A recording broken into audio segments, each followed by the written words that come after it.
What's up, everyone? Ice Young here with Cass Negley for Yahoo Sports. We got some heartbreaking news that Cameron Brink, one of the superstardom rookie class that plays for the Los Angeles Sparks, is out with an ACL. She's out for the rest of the season. Devastating news just for the league and obviously for her. But let's talk about the Sparks. This is a team right now that's at the bottom of the W. They're 4-12 on the season. Their only bright side has been Dearica Hamby, who has been playing out of her mind. But how do they bounce back from this loss with Cameron Brink? Where do they go? Yeah, it's tough because this was kind of another rebuilding year for Kurt Miller after losing Nneka Ogwumike in free agency. So for the Sparks, you just kind of have to figure out what you have, see what works together, maybe start looking even more ahead to next year. I mean, this is a Sparks team that never intended to make the playoffs. This was always kind of a slow growth point. Obviously, losing Cam hurts because Cam was building that relationship with Rickea Jackson in the front court, but it'll just be looking elsewhere. Yeah.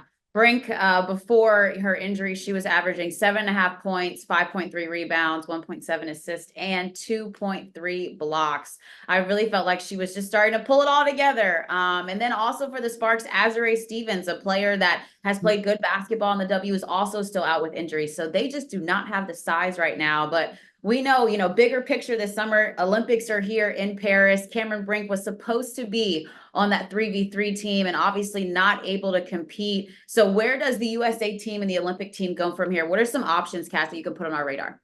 Yeah, so the USA Basketball Committee cannot look just anywhere for a replacement for Cameron Brink. A lot of people are throwing out Caitlin Clark, Aaliyah Boston, even Arike Ogunbowale because she wasn't on that 5x5 team. But there are strict regulations by FIBA. They have to be in the system. They have to have played 3x3 before, and none of those count. So you mentioned Dearica Hamby, Brink's teammate. She is playing incredibly well in the W. She was on some of those 3x3 teams that Team USA set up in April for a FIBA competition in Springfield. She played incredibly well. You're also looking at Alicia Gray. She won gold on last Olympic team. Katie Lou Samuelson was on that team before contracting COVID. She could be an insert right there. And Lexi Hull was honestly on those teams in Springfield. Yeah, I think, with the team right now of Haley Van Lith, that's a 2 guard, Ryan Howard, 2 guard for the Atlanta Dream, and then Sierra Burdick, someone that has won 3v3 championships in the USA uniform. I feel like they need some size. And so I feel like Dearica Hamby is the logical solution to go. If they're not looking for size, though, I think Alicia Gray would be a perfect option as well. And she's a great two-way player. But we will see what the USA will decide in terms of who is going to replace Cameron Brink and hope for the best for the Sparks.